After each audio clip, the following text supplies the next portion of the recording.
नमस्कार, जय भवानी।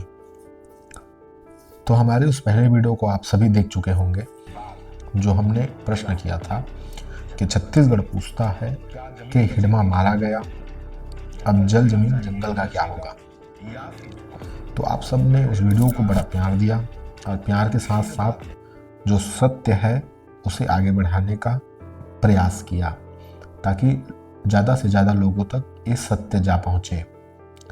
तो हम इस वीडियो के कुछ कमेंट्स हैं, उनके ऊपर हम चर्चा करते हैं, उसे हम एक बार देखते हैं, एनालाइज करते हैं कि इस कमेंट में कहा जा रहा क्या रहा है। इसका नाम है पृथ्वी सिंह रावत। इनका कहना क्या है? तेरे कहने का मतलब यही है कि इस करोड़ों हेक्टेयर भूमि पर डेवलपमेंट ना हो। ये बहुत ही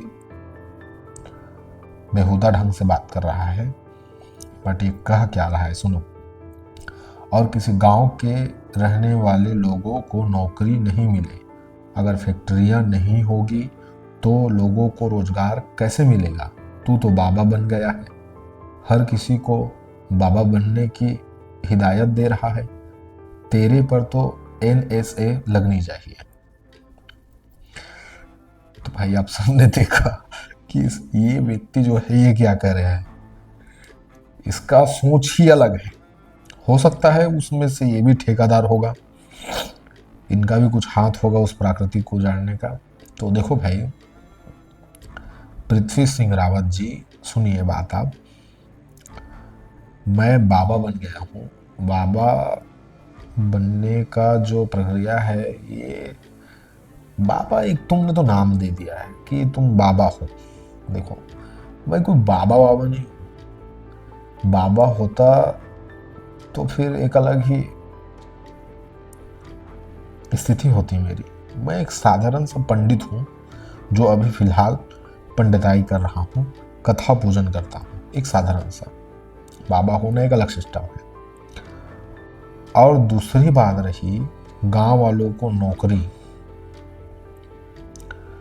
अभी के डेट में कितने लोगों को नौकरी मिल रही है ये तुम बताओ।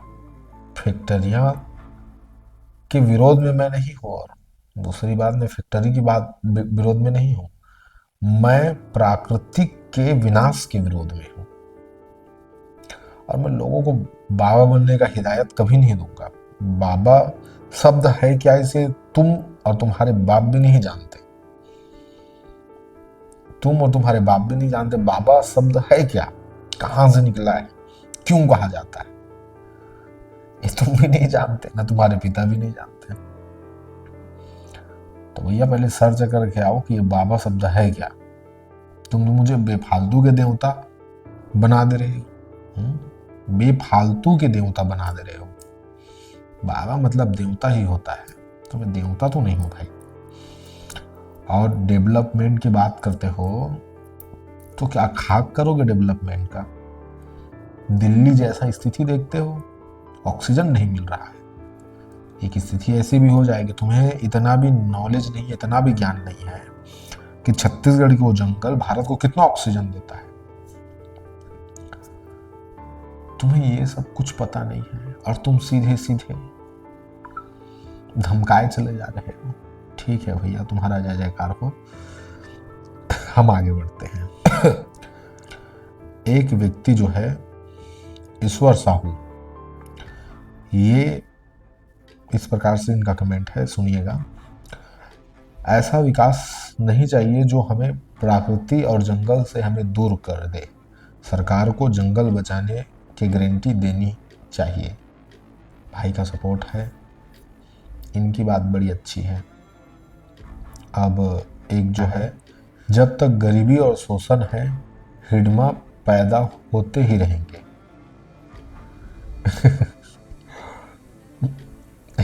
इसका कमेंट बड़ा खतरनाक है भाई।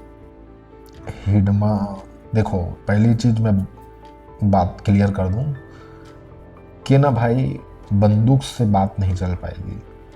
अगर तुम बंदूक उठाओगे तो कल के डेट तुम्हारे ऊपर गोली जरूर चलेगी। तुम अगर बंदूक उठाए तो तुम्हारे ऊपर गोली जरूर चलेगी। लेकिन अब ये सवाल आप लोगों से है कि देखो, सिस्टम तो कभी सुधरेगा नहीं।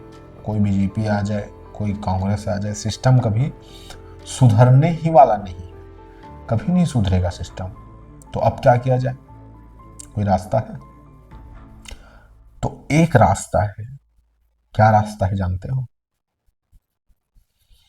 कोई कमेंट करके बताइएगा कि अगर आप मैं ये प्रश्न किया तो आपके दिमाग में चढ़ रहा था, ये जरूर कमेंट करके बताइएगा। तो रास्ता क्या है पता है? हम जनता। अगर हम जनता सुधर गए, सिस्टम सुधर जाएगा। हम में कमी है, राजाओं में कमी नहीं है, जिनको हम राजा बैठा बनाए हैं ना, उनमें कमी नहीं है, कमी हम में है। हम सही नहीं है, इसलिए राजा गलत हुआ जा रहा है। तो ये सब बात है, हिडमा बनने की जरूरत नहीं है। हिडमा बनोगे तो आज जैसे हिडमा मारा गया, कल तुम भी मारे जाओगे, क्योंकि बंदूक तुम्हारे हाथ में होगा तो अगले के हाथ में भी बंदूक होगा। तो आप भाई थोड़ा विचार करो। स्वयं विनोद ये कह रहा है, कामरेड हिडमा दादा को लाल जोहार, जिन्होंने जंगल जमीन के लिए अपनी प्राण त्याग दिए हैं। आप जैसे व्यक्तियों को आगे आना होगा, तब सरकार को लाल मिट्टी को बचाने वाले पहले नक्सली संगठन भाकपा माओवादी नेता हिडमा जैसे व्यक्तियों बारे सोच रहा हूं। ये ऐसा लिखा है। ये हिडमा के सपोर्टर है, सुन लिए आप उनका विचार। एक व्यक्ति कह रहा है, हमारा इंडिया में न्याय कहाँ मिलता है? व्यक्ति को न्याय कहाँ मिलता है? मेरा जमीन को सरकार ले गया, पैसा नहीं दिया, जमीन का दस्तावेज मेरे पास है। तो ऐसा भी कांड हुआ है, बड़ा खतरनाक है ये बात। एक भाई ने मेरा दिल जीत लिया, और ये आखिरी कमेंट मेरा दिल यही जीता है। वो कह रहा है, विज्ञान विकास विनाश तीनों की राशि एक है। विकास के नाम पर हम अपने लिए कब्र खोद रहे हैं। ये जो भाई है, कसम से इसने मेरा हृदय जीत लिया, हृदय जीत लिया। ये जो बात बोला है ना, जबरदस्त तरीके से। विज्ञान विकास विनाश, ये तीनों एक साथ चलता है। ब्रह्मा विष्णु और महेश। विज्ञान निर्माण करेगा, जो फैक्ट्री है विज्ञान है, विकास वहीं से होगा, ये सत्य है। और विनाश भी तय हो जाएगा, ये भी सत्य है। तो एक चीज बताऊं, इसे हम रोक नहीं सकते। एक हद तक रोकेंगे, फिर रोक नहीं सकते। बस यही कहते हुए आप सबसे मैं विदा लेता हूं। मिलते हैं अन्य वीडियो में। नमस्कार।